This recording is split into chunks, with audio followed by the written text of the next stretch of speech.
بسم اللہ الرحمن الرحیم تعال العين الرجيم بسم الله الرحمن الرحيم الحمد لله الملك الحق المبين المتصاغر بعظمته جبابرة الطاغين المتخاضع بكبريائه عتاة المتمردين المعترف بربوبيته سائر الخلق أجمعين والصلاة والسلام والتحية والإكرام على أشرف النبيين وخاتم المرسلين سيدنا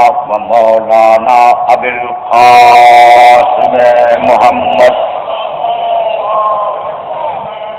وأهل بيته الطيبين الطاهرين المعصومين المظلومين أما بعد فقد قال الله سبحانه وتعالى في محكم كتابه المبين بسم الله الرحمن الرحيم اقرأ باسم ربك الذي خلق خلق الإنسان من علق اقرأ وربك الأكرم الذي علم بالقلم علم الإنسان ما لم يعلم كلا إن الإنسان ليطغى أن رآه استغنى إن إلى ربك الرجعى صلوات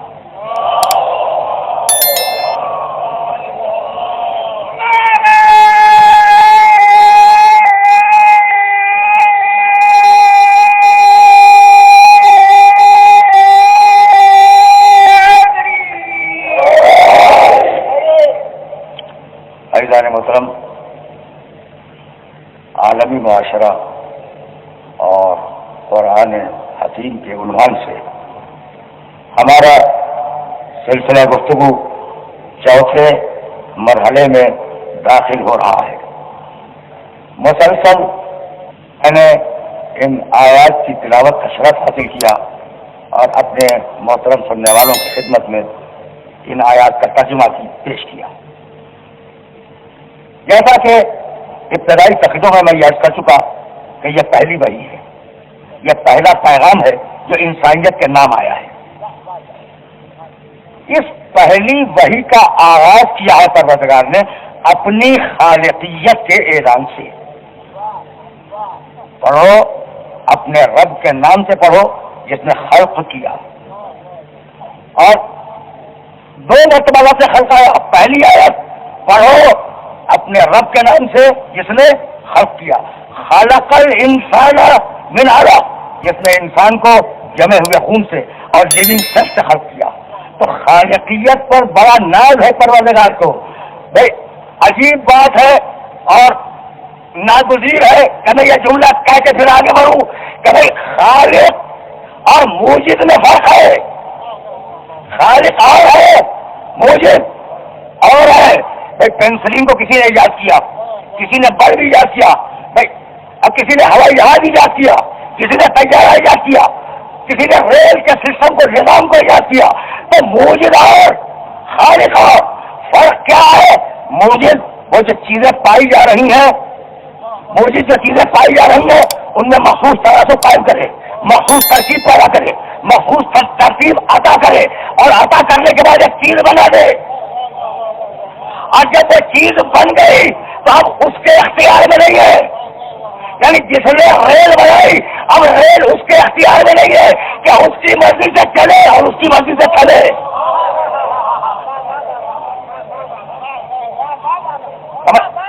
سمجھ رہے ہو نا؟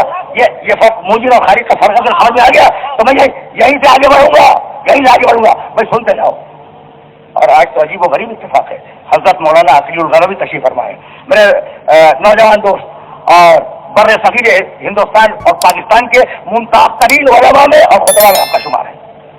تو اب اور آگے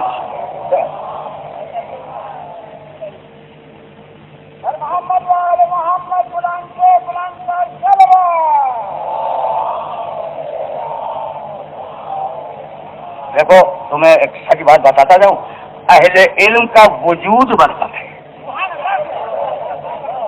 سمجھ رہے ہو؟ اور وہ آیتیں تو یاد ہی ہوں گی، الذی علم بالقلم علم الانسان ما لم یعلم، تو یعنی پہلی وحی میں علم کا تذکرہ ہے تب رکوع میں نہیں، موجز چیزوں کو جوڑے کوئی چیز بنا دے، لیکن اب اس چیز کو فنا نہیں کر سکتا۔ جس نے ریل بنائی وہ ریل کو فنا کر کے دکھ رہا ہے، جس نے ہوائی جہاز بنایا وہ اب ہوائی جہاز کو فنا کر کے دکھ رہا ہے، نہیں کر سکتا، موجز ہے، لیکن خالق بنائے بھی مٹائے بھی، خالق بنائے بھی اور خالق مٹائے بھی، اسے کہتے ہیں خالق۔ اچھا بتاؤں، ایڈیسن نے بلب ایجاد کیا، نہیں سننا خدا کی قسم، ایڈیسن نے بلب ایجاد کیا، تو اب کچھ لوگ ہوں گے اس کے موجد کے دوست، کچھ لوگ ہوں گے موجد کے دشمن، تو اگر موجد کہے بلب سے کہ دیکھ میرے دوستوں کے گھر میں جل رہا،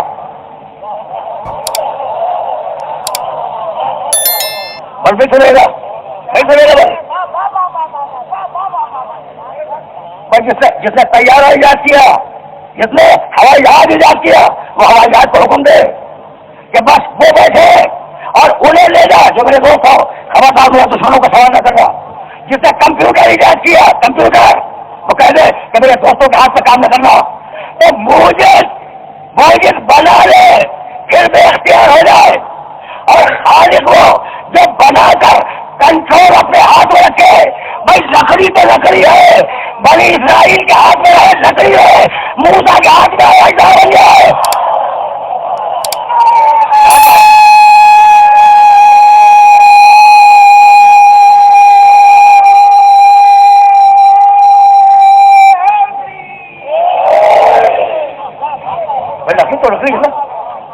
لکڑی تو لکڑی ہے، لیکن وہی لکڑی اگر بنی اسرائیل کی کسی انسان کے ہاتھ میں چلی جائے، لکڑی ہے، موسیٰ کے ہاتھ میں ہے، اچھا بن جائے، یہ ہے خالقیت، یہ ہے خالقیت۔ اور اسی لیے پروردگار نے جب تعارف کرایا قرآن مجید میں اپنی ذات گرامی کا، تو کس شان کے ساتھ تعارف کرایا، بسم اللہ الرحمن الرحیم۔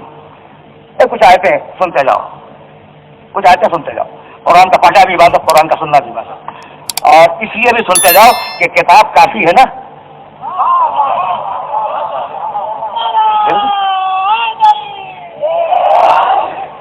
سنتے جاؤ، بسم اللہ الرحمن الرحیم، دیکھو خالقیت کا تعارف، اور یہیں سے میں آگے آ جاؤں گا، سبح اسم ربک الاعلی الذی خلق فسوی الذی قدر فہدی۔ سبح تسبیح کرو، اسم ربک الاعلی، اپنے رب اعلیٰ کے نام کی تسبیح کرو، الذی خلق، جس نے تمہیں خلق کیا ہے، خلق کیا ہے، خلقت میں تذکرہ ہو رہا ہے، فسوی، نوک پلک سے درست بنایا ہے، یہ سورہ اعلیٰ اور وہ سورہ انفتاح، یا ایھا الانسان ما غرک بربک الکریم الذی خلقک فسواک فعدلک فی ای صورت ما شاء رکبک۔ اے انسان، تجھے تیرے رب سے کس نے بھٹکا دیا، کس نے ہٹا دیا تیرے رب سے جو بڑا قریب ہے، الذی خلقک، یہ تیرا رب وہ ہے جس نے تجھے خلق کیا۔ کمال ہو گیا، روکے رہنا خدا سے قسم، پھر سننا، یا ایھا الانسان ما غرک بربک الکریم الذی خلقک فسواک فعدلک فی ای صورت ما شاء رکبک۔ اللہ نے تمہیں خلق کیا، نوک پلک سے ٹھیک ٹھیک بنایا۔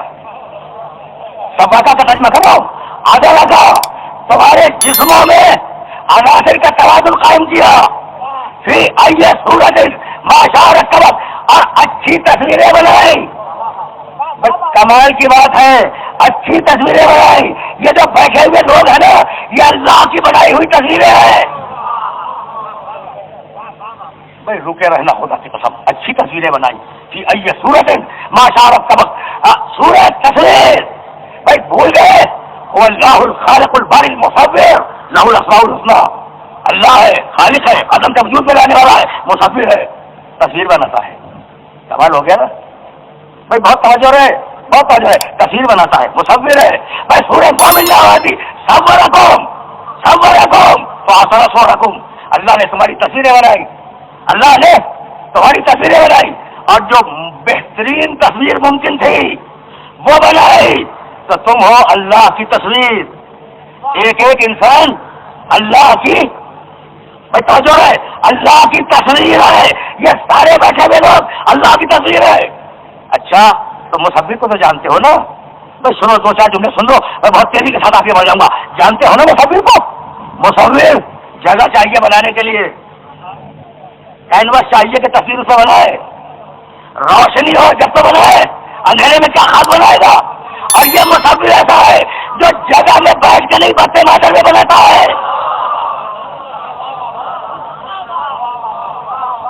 کیا کمال کی بات ہے، کیا کمال کی بات ہے. میں سننا کہیں دور لے کے جاؤں گا. مصور کو جگہ چاہیے، مصور کو روشنی چاہیے، مصور کو کینوس چاہیے جس کے اوپر تصویر بنائے. اور وہ مصور ایسا ہے کہ جو جگہ میں نہیں بطن مادر میں تصویر بناتا ہے، کینوس میں نہیں قطرے آب پہ تصویر بناتا ہے، اجالے میں نہیں اندھیروں میں تصویر بناتا ہے. اور ایسی تصویر بناتا ہے کہ تمہارا مصور تصویر بنائے نہ بول سکے نہ سن سکے. اور اللہ کی بنائی ہوئی تصویریں بول بھی رہی ہے، سن بھی رہی ہے.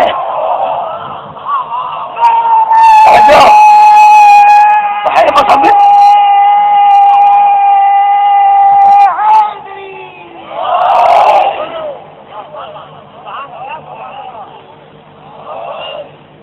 عجیب و غریب مرحلے سے ہے نا. اچھا تو مصور تو تمہارے پاس بھی ہے، تمہارے معاشرے میں، تمہارا جو گلوبل سوسائٹی کا معاشرہ ہے، عالمی معاشرہ، اس میں مصور تو ہے نا تمہارا مصور. اچھا اسے پینٹنگ کی اور تم بڑے شوق کے ساتھ اور بڑے ناز کے ساتھ اس تصویر کو خرید کر لائے اور تم نے اپنے ڈرائنگ روم میں اس کو آویزہ کر دیا. لیکن دیکھو ایک بات کا خیال رکھنا، اس تصویر کو پانی سے بچانا ورنہ تصویر مٹ جائے گی، آگ سے بچانا ورنہ تصویر جل جائے گی، ہوا سے بچانا ورنہ ہم دھیمے پڑ جائیں گے. دیکھ رہے نا، مٹی سے بچانا ورنہ تصویر نظر نہیں آئے گی. تو تصویر کے چار ہی دشمن ہیں، آگ، پانی، ہوا، مٹی. اور وہ مصور ایسا ہے کہ انہیں کو ملا کر کے تصویریں بنا رہا ہے.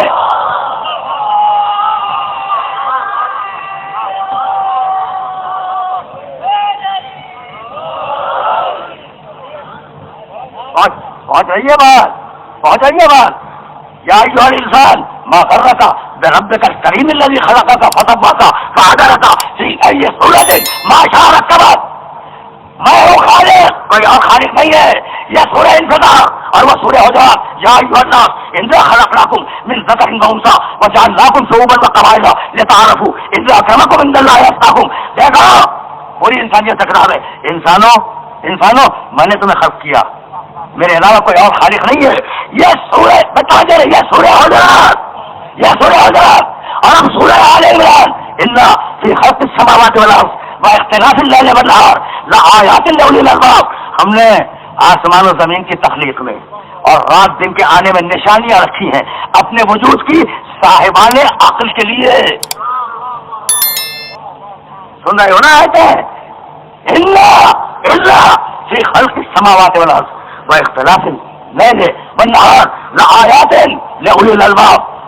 ہماری تخلیق میں ہم نے جو آسمانوں کو بنایا، ہم نے جو زمین کو بنایا، اس میں نشانی ہے ہمارے وجود کی. اور پھر اب اسی بات کو کہا سورہ نحل میں بسم اللہ الرحمن الرحیم عطا حمد اللہ فلا تستعجلوا سبحانہ وتعالی عما یشرکون. 16واں سورہ قرآن کا، اور پہلی اور دوسری اور تیسری آیت پڑھ رہا ہوں. جو نزل الملائکۃ بالروح من امرہ علی من یشاء من عبادہ انذروا انہ لا الہ الا انا فاتقون خلق السماوات والارض بالحق. خلق السماوات والارض بالحق تعالی عما یشرکون. خلق الانسان من نطفۃ فاذا هو خصیم مبین. اللہ نے آسمان و زمین کو بڑی حکمت کے ساتھ خلق کیا ہے، بڑی مصلحتوں کے ساتھ خلق کیا ہے. اور اللہ ان ساری صفتوں سے دور ہے جو صفتیں مشرکین اللہ کے لیے بیان کرتے ہیں. خلق الانسان من نطفۃ، انسان کو نطفے سے خلق کیا. بھائی بہت توجہ ہے، میں نے واقعی بڑی رحمت دے دی. انسان کو خلق الانسان من نطفۃ فاذا هو خصیم مبین. عجیب بات ہے کہ ہم نے انسان کو نطفے سے پیدا کیا اور وہی انسان ہمارے سامنے کھڑا ہو گیا اور ہم سے جھگڑا کرنے پہ آمادہ ہے.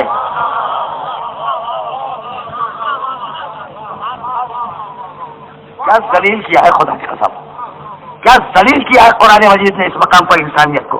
خلق الانسان من نطفۃ, بھائی کس آب نجس سے خلق ہوئے ہو, کس آب نجس سے خلق ہوئے ہو, کس نجس پانی سے خلق ہوئے ہو, بھائی جبھی تو غصے ولادت ہوتا ہے. یعنی عجیب بات ہے, تمہاری پوری زندگی دو نجاستوں کے درمیان گزر رہی ہے. آئے غصے ولادت, گائے غصے میت.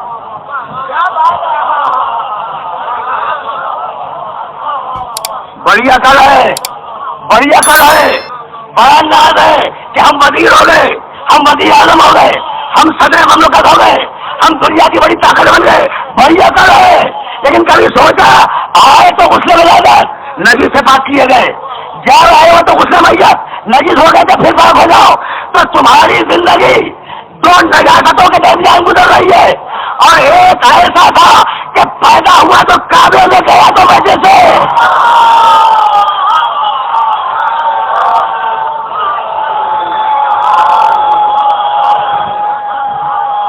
کمال کی بات ہے.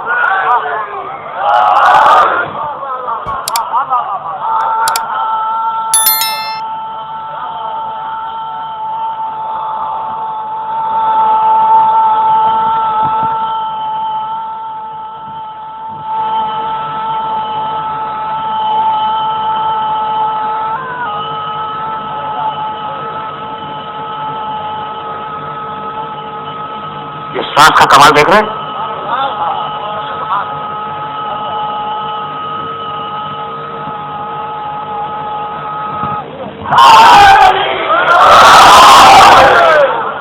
اچھا بھائی, اچھا ہی ہوا کہ اس سانس نے مجھے سانس لینے کی مہلت دے دی.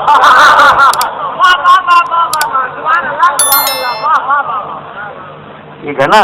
خلق الانسان من نطفۃ فاذا هو خصیم مبین. آرام سے سنتے جانا, اس لیے کہ بڑے نامانوس موضوعات ہیں جن پر اپنے سننے والوں کو متوجہ کر رہا ہوں. ہم نے انسان کو نطفے سے خلق کیا اور وہ ہم ہی سے کھڑا ہو گیا جھگڑا کرنے کے لیے, ہم سے کھلا جھگڑا کرنے لگا.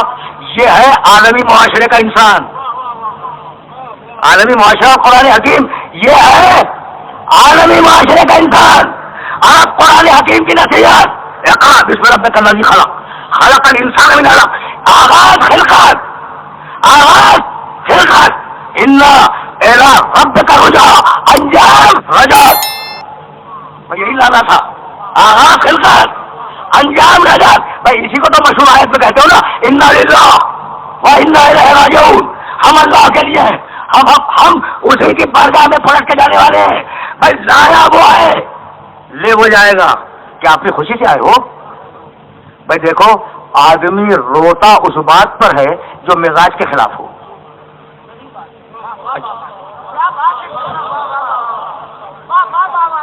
اچھا بھائی میرے دوستوں میرے عزیزوں, کیا یہ جو بات میں کہنے جا رہا ہوں اس میں بھی کوئی مسلک کا فرق ہے؟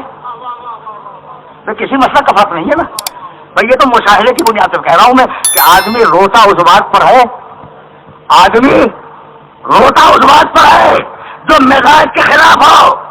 بھائی اگر آنا تمہارے مزاج کے خلاف نہ ہوتا تو تم دنیا میں روتے ہوئے نہ آتے.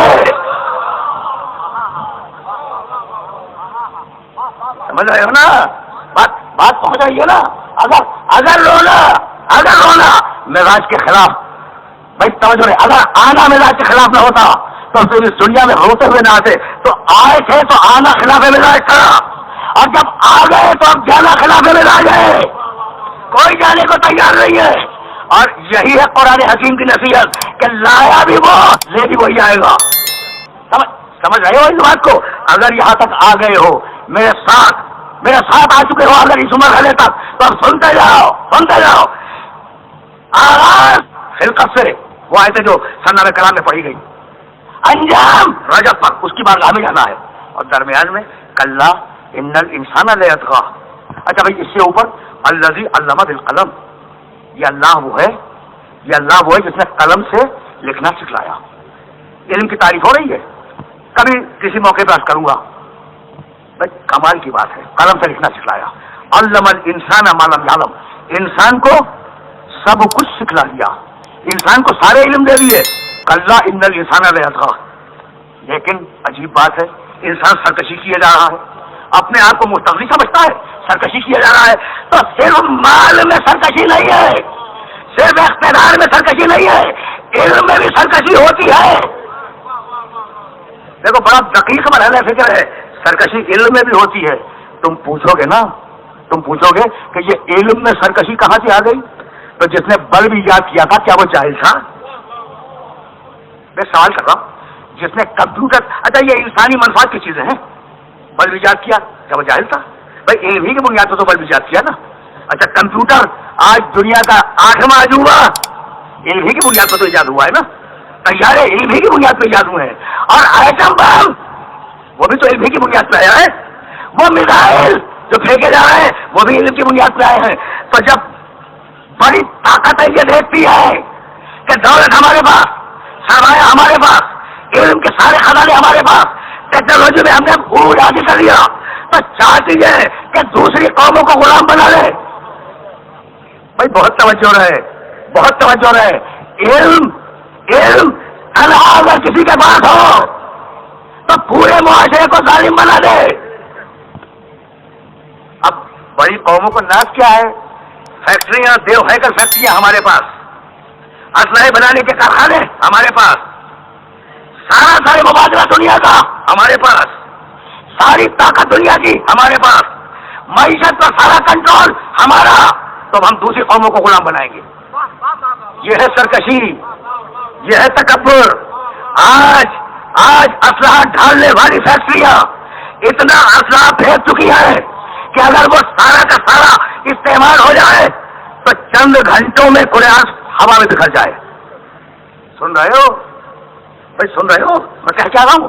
اتنا اسلحہ اس پورے گلوب پر، زمین پر جمع ہو چکا ہے کہ اگر سارا کا سارا اسلحہ، ایسا یہ کچھ پڑھ کے کر رہا ہوں، اگر سارا کا سارا اسلحہ استعمال کر دیا جائے تو یہ قریش ہو جائے، ایک ایک انسان فنا ہو جائے. بھائی عجیب بات ہے، جہاں میں لے آیا تو طاقت مجھے بھی تسلیم کہ طاقت ہے، بہادری مجھے بھی تسلیم کہ بہادری ہے، جرأت مجھے بھی تسلیم کہ جرأت ہے. قوموں کو غلام بنایا جا رہا ہے. اچھا بھائی کبھی تم نے سنا کہ فلاں ڈاکو بہت بڑا بہادر تھا، اس نے اتنا مال لوٹ لیا، گھر والوں کے سامنے مال کو لوٹ کے لے گیا، 2-4 کو اسے لٹا بھی دیا؟ کبھی تم نے تعریف سنی؟ بھائی بہادر تو ہے، بہادر ہے، مال لوٹ لے گیا، 2-4 کو قتل کر گیا، بہادر تو ہے. تو کبھی تم نے بہادری کی تعریف سنی، ڈاکو کی بہادری کی؟ تو بات کل اتنی ہے، بات کل اتنی ہے کہ تعریف وہاں ہوتی ہے جہاں طاقت کا استعمال برباد ہو. پہنچ رہے ہو؟ کیونکہ اس نے طاقت کا بے محل استعمال کیا، غلط استعمال کیا، اس لیے تعریف کا قابل نہیں ہے. اور جہاں طاقت کا برمحل استعمال ہو وہاں تعریف ہوتی ہے طاقت کی. تو ڈاکو اپنی طاقت کا بے محل استعمال کرتا ہے. اصول یاد رکھنا، جہاں طاقت کا استعمال بے محل ہو وہاں مذمت ہے، جہاں طاقت کا استعمال برمحل ہو وہاں تعریف ہے. اب ساری اسلامی جنگوں کو اٹھا کے دیکھ لینا کہ طاقت کا استعمال کہاں محل پر ہے، کہاں محل کے خلاف ہے.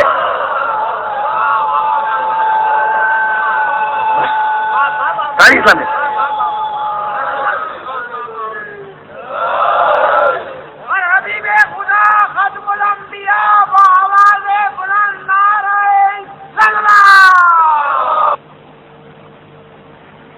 بتائیے نا بات. دیکھو جناب مولانا عقیل الغربی صاحب قبلہ، مجھے یہ 26واں سال اس منبر پر، اور میں یہ بہت زیادہ پڑھے لکھے شہریوں سے خطاب کرتا ہوں، ٹھیک ہے. اور میں نے اب اپنی یہ عادت بنائی ہے کہ ان نامانوس موضوعات پہ گفتگو کی جائے جن سے عام طور سے ممبر اور اہل ممبر مانوس نہیں ہے. اس لیے کہ قرآن حکیم دنیا کا کوئی ایسا موضوع نہیں ہے جو اپنے دامن میں سمیٹ کے نہ رکھتا ہو. اس لیے ہو سکتا ہے کہ آپ سوچ رہے ہو کہ بھائی کس قسم کی گفتگو ہو رہی ہے، لیکن اب میں کیا کروں، یہ تو میری مجبوری ہے کہ طاقت کا بے محل استعمال ہو قابل مذمت ہے، طاقت کا برمحل استعمال ہو قابل تعریف ہے۔ اب طاقت کے سرکش گھوڑے کے منہ میں لگام کون ڈالے؟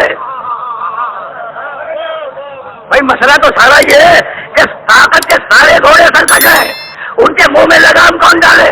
اب قرآن نے آواز دی اگر طاقت کو لگام دینی ہو سورہ حشر وما آتاکم الرسول فخذوہ وما نہاکم عنہ فانتہوا، جو رسول دے دے اسے لے لو، جسے روک دے اسے رک جاؤ۔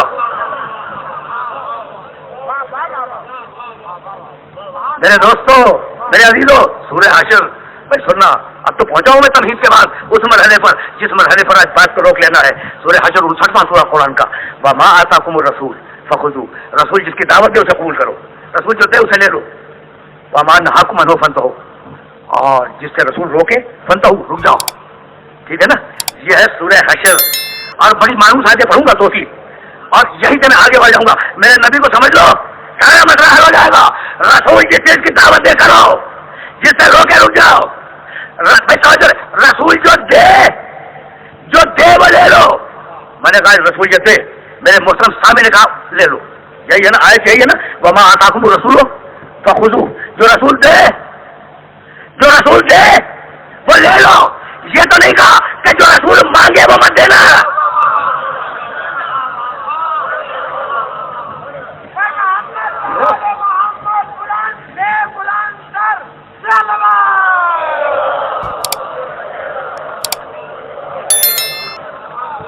بھائی رسول جو دے وہ لے لو، یہ تو نہیں کہا نا کہ رسول جو مانگے وہ مت دینا، نہیں، رسول جو دے وہ لے لو، رسول جو مانگے وہ دے دینا۔ اگر زندگی میں رسالت کی اجرت مانگے تو وہ دے دینا، اور اگر مرتبہ کرم مانگے تو وہ دے دینا۔ میں نے بھائی سننا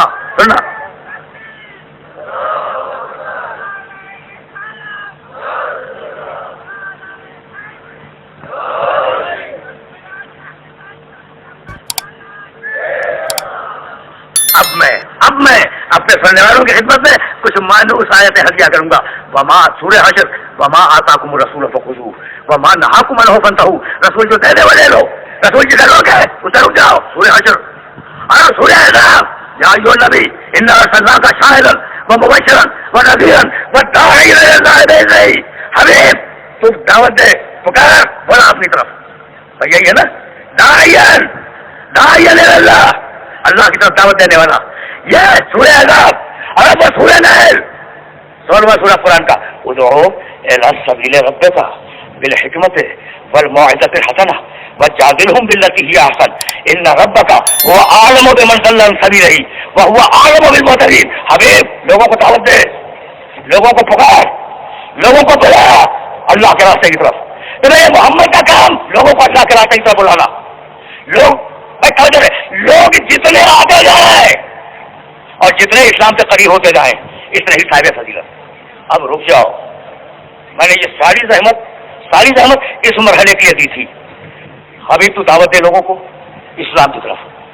اب جو جتنا زیادہ اسلام سے قریب ہوگا اتنا ہی افضل ہوگا نا، اور جو جتنا زیادہ اسلام سے دور ہوگا اتنا ہی کمتر ہوگا۔ بھائی بہت توجہ ہے، لیکن اسی مرحلے کے لیے میں نے زحمت دی ہے۔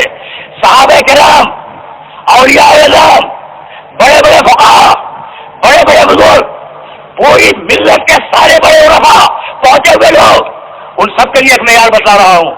کسی ایک انسان کے لیے مخصوص نہیں ہے کہ جو جتنا زیادہ اسلام سے قریب ہے تو ہم احترام کرتے ہیں فقہا کا، اس لیے کہ اسلام سے قریب ہے۔ بھائی بہت توجہ رہے، ایسا نازک مرحلہ فکر ہے کہ میں الفاظ تلاش کر رہا ہوں اس نازک مرحلہ فکر سے آگے جانے کے لیے۔ بھائی صحابہ کرام رضوان اللہ تعالی علیہم اجمعین ہمارے لیے باعث شرف اور باعث فضیلت کیوں ہے؟ اسلام سے قریب ہے، اسلام سے قریب ہے۔ فقہا ہمارے لیے باعث عزت کیوں ہے؟ بڑے بڑے فقیہ اسلام سے قریب ہے۔ بھائی توجہ رہے، یہ اولیاء اللہ یہ ہمارے لیے باعث عزت کیوں ہے؟ اسلام سے قریب ہے، تو ان سب کی شناخت اسلام سے،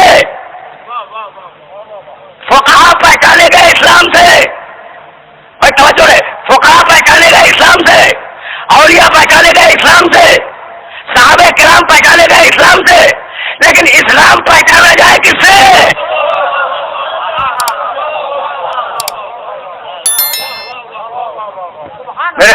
میرے دوستوں میرے عزیزوں، اس مرحلے پر تمہیں روک رہا ہوں میں، اور روکنے کے بعد ایک جملہ کہنا چاہ رہا ہوں کہ فقہا کی شناخت ہے اسلام سے، شناخت فقہا کی فضیلت ہے اسلام سے، علماء کی فضیلت ہے اسلام سے، ولیوں کی فضیلت ہے اسلام سے، صحابہ کرام کی فضیلت ہے اسلام سے، لیکن اسلام کی فضیلت کس سے؟ تو بھائی یہی تو فرق ہے امت میں اور نبی میں، کہ تم اسلام پہ عمل کرو تو مسلمان بن جاؤ، اور میرا محمد عمل کرتا جائے اسلام بنتا جائے۔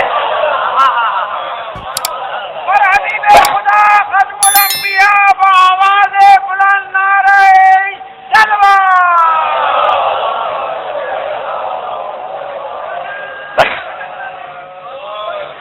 تو سب پہچانے جائیں اسلام سے، اسلام پہچانا جائے محمد سے۔ پہنچ رہی ہے نا بات؟ اگر بات پہنچ رہی ہے تو پھر اسی مقام سے میں آگے بڑھ جاؤں گا۔ اسلام پہچانا جائے محمد سے، جب حکم آ جائے تو تم عمل کرو، اور محمد جب عمل کر لے تو حکم بن جائے۔ بھائی ہے تو یہی کہ محمد عمل کہتا گیا، محمد کہتا گیا کرتا گیا، اسلام بنتا گیا، اور جب اسلام بن گیا تو تم نے عمل کیا۔ تو تم میں اور محمد میں فرق یہ ہے کہ وہ اپنے اعمال سے اسلام بنائے، اور جب اسلام بن جائے تو تم اس پہ عمل کرو۔ تو تمہیں شرم نہیں آتی یہ کہتے ہوئے کہ ہم محمد جیسا، یہ محمد ہم جیسا؟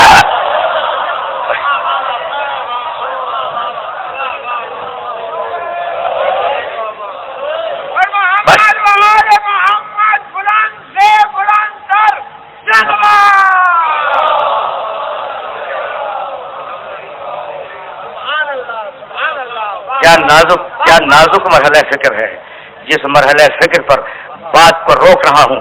رسول ہے بلانے والا، میں نے سورہ نحل کی آیت بھی ہدیہ کی اور سورہ احزاب کی آیت بھی ہدیہ کی۔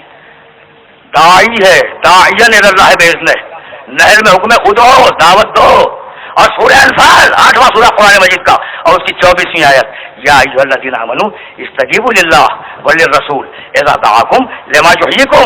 پوری آیت کا ترجمہ نہیں کروں گا۔ رسول جب بلائے تو فوراً لبیک کہو جب تو مومن ہو، ورنہ مومن نہیں ہو تو رسول کی ہر پکار پہ جانا لازم ہے، رسول کی ہر دعوت پر لبیک کہنا لازم ہے، چاہے وہ نماز کے لیے بلائے، چاہے وہ اذان کے لیے بلائے، چاہے وہ حج کے لیے بلائے، چاہے وہ روزے کے لیے بلائے۔ دیکھ رہے ہو نا، رسول کی دعوت ہے، اور اس دعوت پر رکنا واجب اور آ جانا واجب۔ اگر کہے نماز پڑھو، نماز پڑھنا واجب، اگر کہے روزہ رکھو، روزہ رکھنا واجب، اگر کہے حج کرو، حج کرنا واجب، اگر کہے زکات دو، زکات دینا واجب، اگر کہے خمس دو، خمس دینا واجب، اگر کہے پردہ کرو، پردہ کرنا واجب۔ ہر پکار پر لبیک کہنی ہے نا، رسول کی ہر پکار پر لبیک کہنی ہے۔ بھائی یہی تو فرق ہے میرے نبی میں، بھائی توجہ ہے۔ اور دوسرے انبیاء میں سورہ نور 71واں سورہ قرآن کا، انی دعوت قومی لیلا و نہارا فلم یزدہم دعائی الا فرارا۔ نور نے شکایت کی بارگاہ الہی میں کہ پروردگار میں اپنی قوم کو دن میں بھی بلاتا رہا، رات میں بھی بلاتا رہا، لیکن عجیب بات ہے پروردگار کہ میری قوم بلانے پر اور فرار کرتی رہی۔ تو نوح کو پتھر کھانے کا رنج نہیں ہے، نوح کو ڈھیلے کھانے کا رنج نہیں ہے، نوح کو زخمی ہونے کا رنج نہیں ہے، نوح کو رنج ہے تو اس بات کا کہ میں بلاؤں امت فرار کر جائے۔ ٹھہر جاؤ اس مرحلے پر۔ قرآن مجید نے 2 مقامات پر بڑی فیصلہ کن بات کہی۔ سورہ نور میں کہا اذا کانوا معہ علی امر جامع لم یلغوا حتی یستأذنوا۔ دیکھو، رسول اگر کسی اجتماعی کام میں ہو تو اسے چھوڑ کے نہ جانا، خبردار۔ اجتماعی کام سمجھتے ہو؟ مثلا جہاد اذا کانوا معہ علی امر جامع لم یذهبوا حتی یستأذنوا. رسول گھروں کے ساتھ کسی مقام پر کوئی اجتماعی کام کر رہا ہو تو اذن لیے بغیر اسے چھوڑ کے نہ جانا. یہ ہے سورہ نور اور وہ ہے سورہ جمعہ. اذا رأوا تجارۃ او لهوا انفضوا الیہا وترکوک قائما. مذمت کی ہے اگر رسول نماز پڑھا رہا ہو تو خبردار تجارت کی طرف نہ جانا. یعنی بتلا دیا کہ اگر رسول میدان میں ہو تو میدان چھوڑ کے نہ جانا اور اگر رسول نماز میں ہو تو نماز توڑ کے نہ جانا.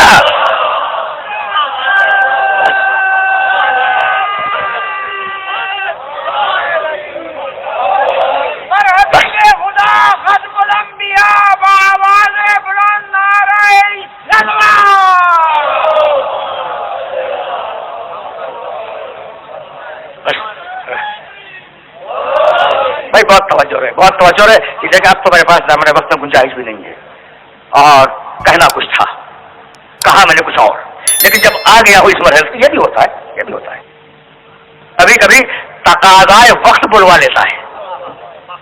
ٹھیک ہے نا, کبھی ایسا ہوتا ہے کہ تقاضائے وقت بلوا لیتا ہے. تو کیا کہا دیکھو رسول جب جماعت میں ہو تو خبردار جماعت توڑ کے نہ جانا. اب یہ تو الگ مسئلہ ہے, مفسرین بتائیں گے کہ کون توڑ کے گیا کون رکا رہا. یہ ایک الگ مسئلہ ہے. اب یہ میرا مسئلہ نہیں ہے, بس میں تو صرف اتنا بتانا چاہ رہا ہوں کہ رسول اگر نماز میں ہو اور تم نماز پڑھ رہے ہو تب توڑ کے نہیں جا سکتے. تو اللہ نے پوری امت کو نماز میں رسول کے لیے روک لیا. اللہ نے پوری امت کو, بھائی تم آزاد ہو پھر گھر میں جا کے پڑھ لو, لیکن جب رسول کے ساتھ نماز میں آ گئے تب توڑ کے نہیں جا سکتے. تو اللہ نے پوری امت کو نماز میں رسول کے لیے روکا ہوا ہے نا, چھوڑ کے نہیں جا سکتے.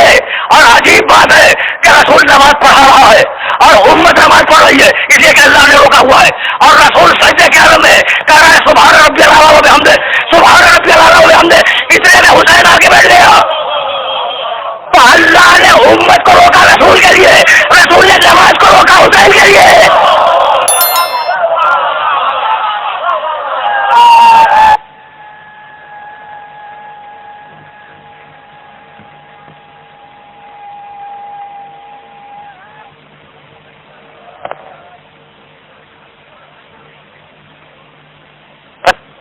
بس میرے دوستوں, میرے عزیزوں, تقریر اس مرحلے پر رک رہی ہے اس لیے کہ میرا پیغام اسی کے ذریعے آگے جائے گا.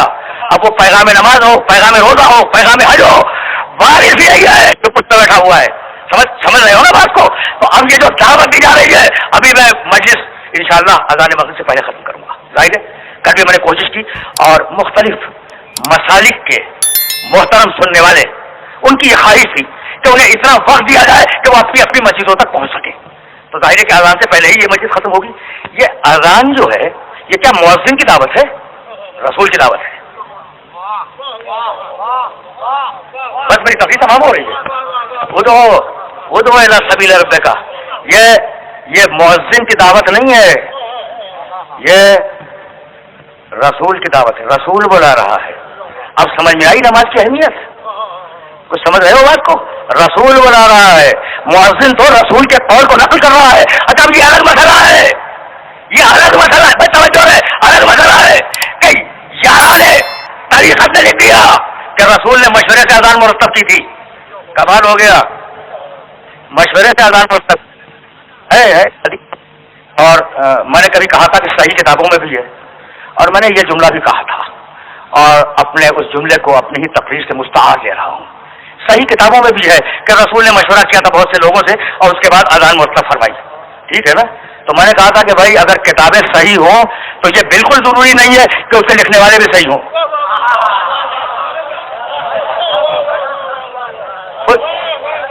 کوئی ضروری تو نہیں ہے نا, کوئی ضروری نہیں. یعنی عجیب کمال ہو گیا. پروردگار تو کہے علمہ کا ما لم تکن تعلم, حبیب تجھے وہ سب کچھ بتلا دیا جو تو نہیں جانتا تھا. تو اللہ کہہ رہا ہے سب بتلا دیا. ان کا خیال یہ کہ آسان نہیں بتلائی. عجیب لوگ ہیں.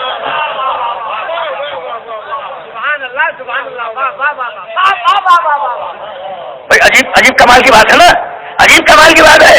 اللہ کہے کہ میں نے سب بتلا دیا اور آپ کی رائے ہے کہ آزان نہیں بتلائی. تو یہ سارے کے سارے الفاظ وہی رائے ہے, پوری ذمہ داری چارج کر رہا ہوں. اور یہ دعوت رسول کی دعوت ہے, اور اس دعوت میں بھی کمال ہو گیا. بھائی یہ اذان ہے کیا, یہ فضول کیا ہے؟ اب اگر میں نے تفصیلات میں جانا چاہا تو یقین کیجیے گا وقت نہیں ہے میرے پاس. کل 10 دقیقے ہیں اور ان 10 دقیقوں میں فضائل اور مسائل دونوں کو مکمل ہو جانا ہے. اب میرے پاس بالکل وقت نہیں رہا. اللہ کی کبریائی کا اعلان, ٹھیک, 4 مرتبہ اللہ اکبر. پھر اللہ کی توحید کا اعلان, اشہد ان لا الہ الا اللہ. پھر محمد رسول اللہ کی رسالت کا اعلان, ہو گئی بات. پھر ولایت کا اعلان ہو گیا. کبریائی توحید رسالت ولایت ہو گئی نا بات. اور اب دعوت, عقیدہ دہرانے کے بعد اب دعوت تھی.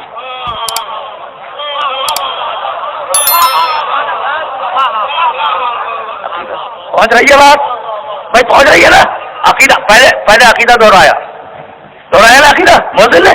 اچھا اس کے بعد اب دعوت بھی حی علی الصلاح. میں سننا تقریر تمام ہو گئی. حی علی الصلاح دعوت ہے, آؤ نماز کے لیے. دوسری دعوت کیا ہے؟ حی علی الفلاح, فلاح اور نجات کی طرف آؤ. یہ نماز فلاح بھی ہے نجات بھی ہے. حی علی خیر العمل. بھائی یہی تو روک دوں گا آج اپنے سارے سننے والوں کو اسی مقام پہ روکوں گا. حی علی خیر العمل, یہ نماز خیر العمل بھی ہے. ٹھیک, خیر العمل کے معنی جانتے ہو؟ ابھی رات کو مسجد خیر العمل میں تفصیل کروں گا, لیکن مسلسل میرا وہاں اچھا چل رہا ہے نا. تو خیر العمل کے معنی دنیا کا سب سے بہترین عمل, اسے کہتے ہیں خیر العمل. سمجھ گئے؟ خیر العمل کے معنی پھر دوبارہ نہ پوچھنا. حی علی خیر العمل, جو دنیا کا بہترین عمل ہے اس کی طرف آؤ. ٹھیک ہے. اچھا اب بتاؤ حی علی خیر العمل بات پھر کیا ہے؟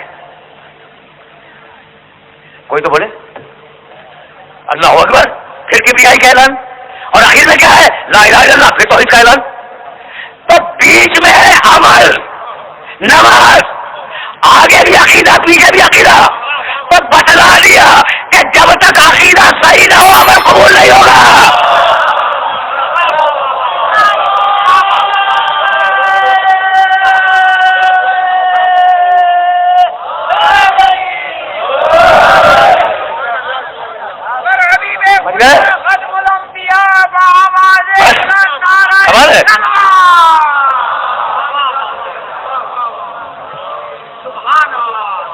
بات یہ ہے کہ ہم عقیدے کی صحت پہ اسی لیے زور دیتے ہیں کہ جب تک عقیدہ صحیح نہ ہو عمل قبول نہیں ہوگا. تو درمیان میں حی علی الفلاح, حی علی الفلاح, حی علی خیر العمل. اوپر بھی عقیدے نیچے بھی عقیدے. عقیدہ صحیح ہوگا تو عمل قبول ہوگا, عقیدہ صحیح نہیں ہوگا تو عمل منہ پہ مار دیا جائے گا. تو خیر عمل کے معنی معلوم ہے بھائی, خیر عمل کے معنی معلوم ہے دنیا کا بہترین عمل. بھائی توجہ ہے, تقریر تمام ہو گئی. دنیا کا بہترین عمل وہ کہلاتا ہے خیر العمل. اور اب عجیب بات یہ ہے کہ جب رسول نے صحابہ کرام کو غدیر میں حکم دیا کہ جاؤ لوگوں کو جمع کرو, تو سارے صحابہ چیخ کے کہہ رہے تھے حی علی خیر العمل, حی علی خیر العمل, حی علی خیر العمل.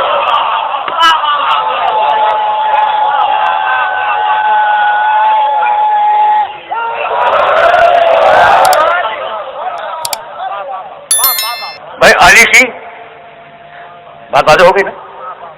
بھائی اب میں کیا کروں, رک جاؤ یہاں پہ رک جاؤ. علی کی مولائیت اشہد ان ولی اللہ, یہ تو عقیدے میں ہے نا. تو علی کی مولائیت کا جو اعلان ہوگا وہ عقیدے کا اعلان ہوگا, عمل کا تو نہیں ہے نا. بھائی تم سے بہتر کون جانے گا. عمل کہتے ہیں کرنے کو اور عقیدہ کہتے ہیں ماننے کو. تو بھائی ہم مولا مان لیں گے, اس میں عمل کون سا ہے؟ کہا جا رہا ہے کہ خیر عمل کی طرف آؤ. تو بتلانا یہ تھا کہ تنہا مولا مان لینا کافی نہیں ہے. خیر عمل یہ ہے کہ ممبر کے نیچے بیٹھ کر علی کے فضائل سنو.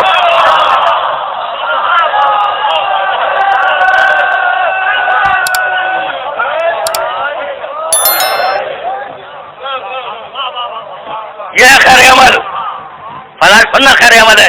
تقریر